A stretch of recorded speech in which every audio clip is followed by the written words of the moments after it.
Hi y'all, I'm back and today I'm going to be canning some potatoes and carrots. I've got the lids over here in warm water. I've got my potatoes and carrots in here. I need to boil them or blanch them for 10 minutes before I can can them. I've got the jars in the oven at 200 degrees for 20 minutes so as to sterilize them. I've got my Presto 23-quart canner with 3 quarts of water warming in here. I'm going to bring that up to temperature, and then that way all temperatures are together. And that's about it. I've checked to make sure that my lid is working, making sure this is moving freely, and I can see through my little discard, of course you can't see it, but through my little steam discharge, that it's clear, there's nothing blocking it. So this has got a long way to go. It's nowhere near boiling yet. So I will come back when it's boiling, and actually no, when it boils I will let it boil for 10 minutes and I'll come back when I'm ready to put the carrots and potatoes in the jars. Okay? I'll be back. Okay, y'all. So the carrots and potatoes have been boiling for 10 minutes. Now it's time to get the jars, fill the jars, close them up, and put them into the pressure canner. Okay? So I'm only going to take out a couple of jars at a time, because I'm really not very quick at this. I'm going to use this so I could get as much of the actual carrots and potatoes in here, and then I will ladle in the water. Wow, I'm just shooting food everywhere. Oh, I better be a little bit more careful.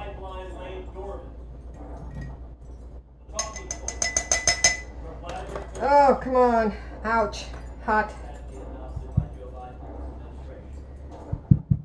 Use your gloved hand, Louisa. Use your gloved hand.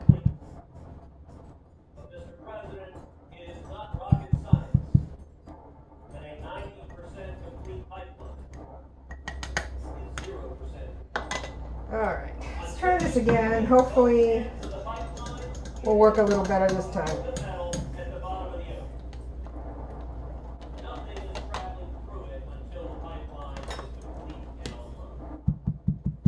And by the way, the towel and everything is clean, wiped down with disinfectant and and all that, so it's not gonna, I'm not jeopardizing the food. And even if it wasn't, I still have to process it, which means it's going to cook some more sitting in that water in the pressure cooker. So, all right, let's add some water. I need to leave a 1-inch headspace. So hopefully y'all cannot hear the TV playing in the background. I've got the speeches going on in the House of Representatives, listening to all the issues that are so important to the majority of Americans these days. Some don't care, some choose to not care, but I care. So I'm listening to what's going on. And hopefully, you know, it's not bothering y'all, you're not hearing it. And you know, I don't have to deal with it. So, okay, so this is 1-inch headspace.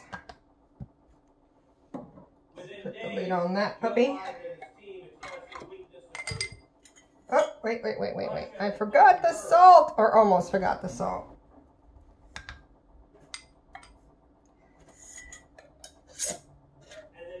Fingertip tight. Really? Pop on me now? I haven't even put you in there yet.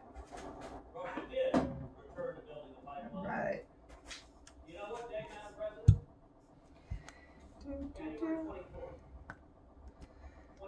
So these are actually the carrots and potatoes that were left over after doing the, oh, you know what I forgot to do? I need to go get that jar out. I forgot to wipe the rim, and that's very important because you don't want anything on these rims. If the,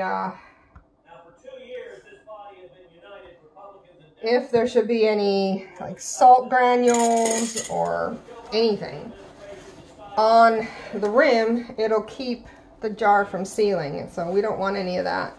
So I need to go pull that other one out, wipe the rim off really good, and then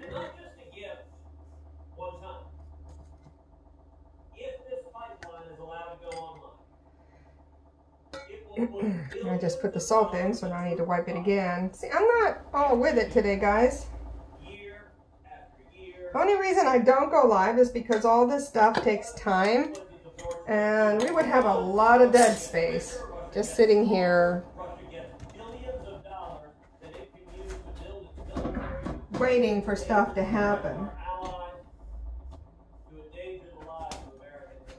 Let's get this opened. I'm going to rinse that back off in there just to be sure. I already put the salt in there.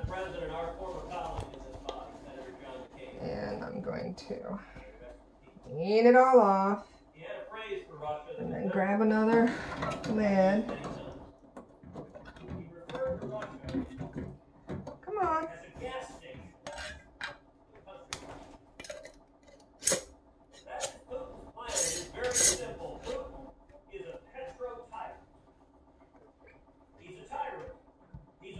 Yes, honey? No. No, honey? What? Are you recording? Yeah. I'm trying to be so quiet. Oh. Well, you can say hi and pop your head in there. Oh, I popped my head in there. Okay.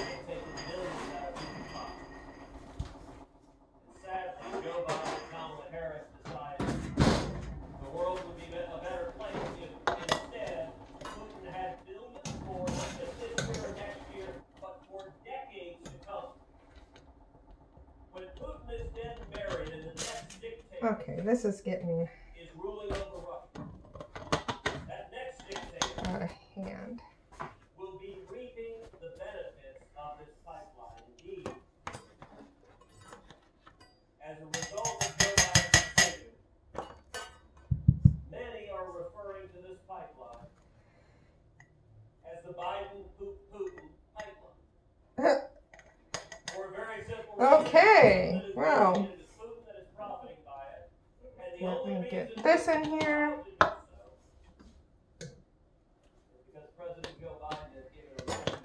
And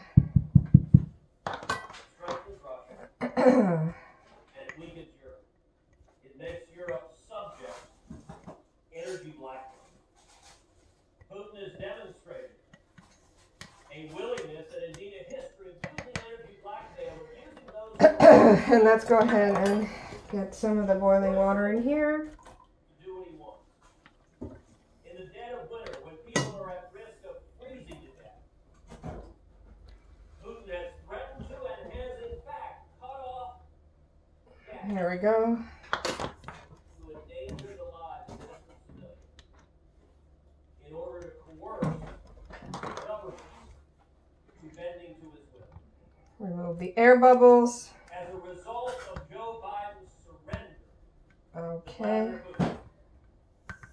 Putin will have the continued ability It is 1 inch. to exercise economic blackmail. Add the salt. Clean the rim. Europe has energy needs. Those energy needs could be readily satisfied by American energy. All right, and then Europe has expressed the lid goes on, instances of eagerness and I've got too stuck together here, so put the other one back in. Okay, and that's pretty much what it's going to go like. And I've got quite a few more jars to fill, and it's going to take me quite a bit of time to fill it because I'm slow, because I'm new. So I'll get back to y'all when I get done filling the jars. Okay, so I've got all the jars that'll fit on the first level. And I still have a few jars to go. So I'm going to put in the second, what do they call this, honey? Divider or stand or whatever, on top of the other jars so that I can stack more jars on top of here. You never stack them directly on top of each other. You have to have something dividing them, and these things are basically what you use. So I'm going to put that in there, and then off I go to another one, and I still have 2 more jars to go. So separator, disc separator, separator disc. Yeah, I forget what things are called sometimes. A barrier. It's not really a barrier, but anyway. All right, so let's just fill these last 2 jars up, and hopefully that'll be all the potatoes and carrots, because I did not prepare any more jars. This is what I prepared. So hopefully I can fit in what's left in here into these 2 jars. Otherwise, I'm going to mash them up and I'm going to have them with a little bit of butter. And that will be my lunch.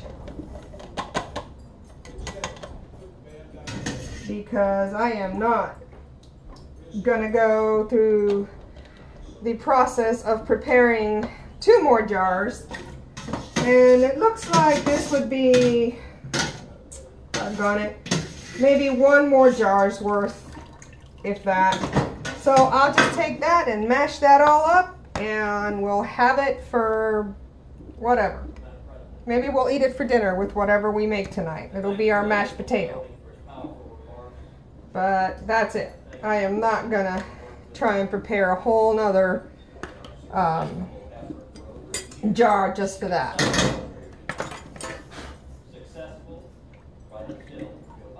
Sometimes it's really kind of hard to tell how many jars something you make is going to take to can up.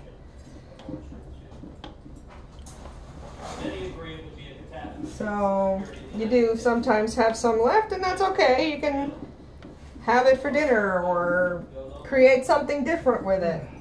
In this case, this is just going to be dinner, or, you know, go with dinner. But I am not gonna worry about it, because that's pretty much how it goes. So the way I have it set up, I think I've got 7 pints on the bottom layer, and I'm gonna have 3 on the top, and that should work out just fine. Now you can do that in this Presto because it's a 23 quart and it's tall enough to double stack, but in the shorter ones you cannot stack. So you'd have to do 2 separate processes if you're using a much shorter one. Now the other thing is I did remember to add the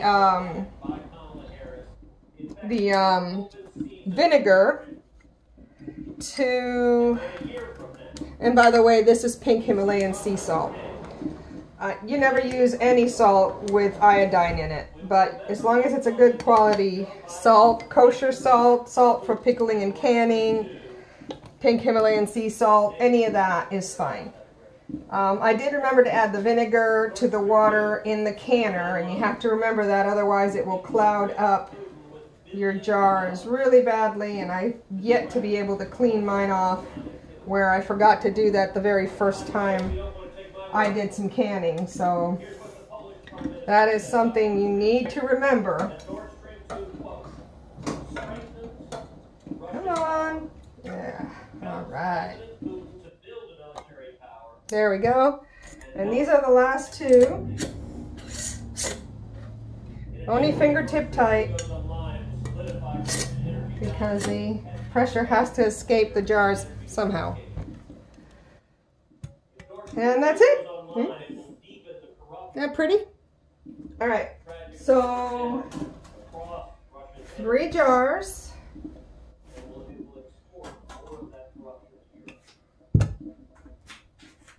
Now I'm going to put my lid on the canner. I'm going to align it.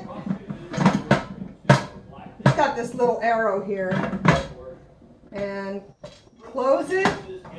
And then I'm going to turn up the heat to medium-high. And when it starts releasing pressure from the pressure valve, I'm going to give it 10 minutes. And after the 10 minutes, I'll go ahead and put on the little weight. But see you then. Okay, so the exhaust, I don't know if you can see it, but it's running pretty solid now. So I'm going to set up my timer for 10 minutes and just let it vent. And then at the end of the 10 minutes, I will put the weight on and wait until it reaches 10 pounds of pressure. And then once it reaches 10 pounds of pressure, I have to let it sit there and cook, watching the pressure for 35 minutes. So I'll get back to y'all once it's done. And once I have turned off the heat and I'm ready to just let it cool down on its own, okay? Back real quick now. The timer for 10 minutes has stopped.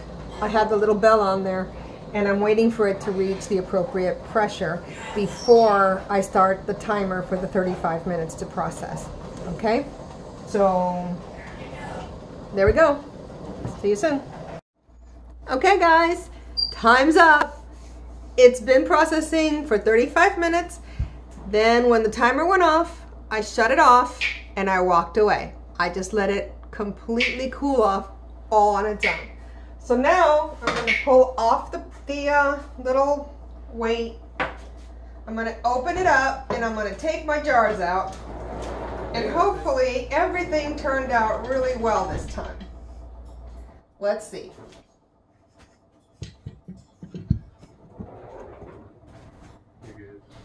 Huh? How's it going in there? It's going good. Yeah. Look at that. Potatoes and carrots.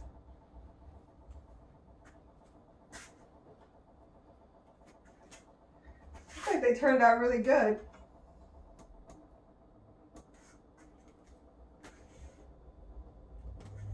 I had to do something with the carrots, right? Now for the challenge to remove that little shelf thingy. That's always fun. That'll work.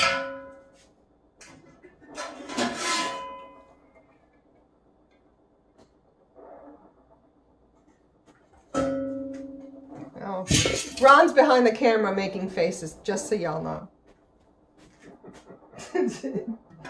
Just so y'all know. Somebody's been after the apple pie. It's not apple, it's pumpkin. And yes, I took a slice. I had to make sure it was safe.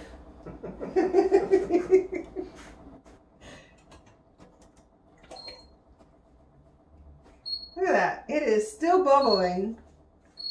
These are so hot. Look at that. So I'm talking about, y'all.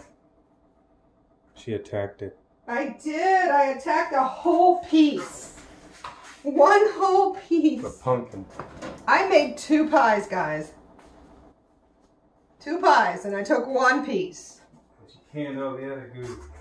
Yes, I did can all the other stuff. All the pumpkin pie, pumpkin, got canned. So she can make pies off the grid. Well, so I can make pies when there are no more pie pumpkins in the store. I don't like using that pumpkin stuff that they sell in a can. It's not really pumpkin. It's like some kind of winter squash thing. It popped. It's popping. They're popping.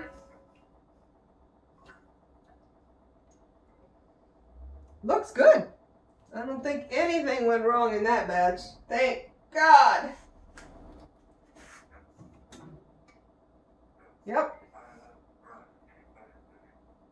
You know what the nice thing about this is, though? In the future, if we want to make a stew or whatever, all we have to do is open that up.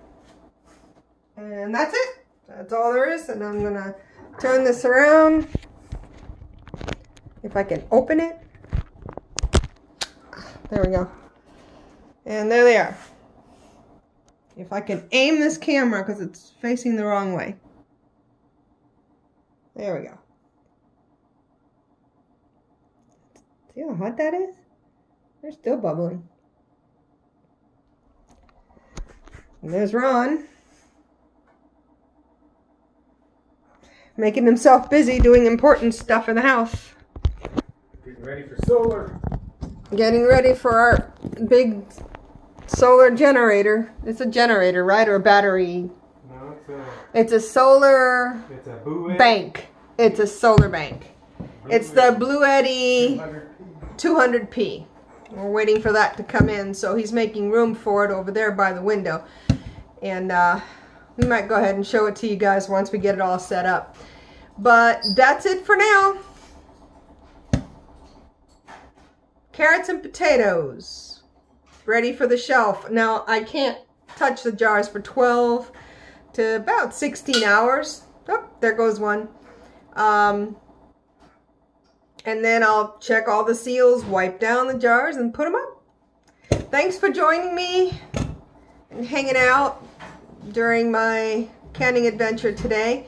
If you enjoyed yourself and would like to hang out more often, then please like the video, subscribe, and hit that little bell so that you'll know when I put something else up.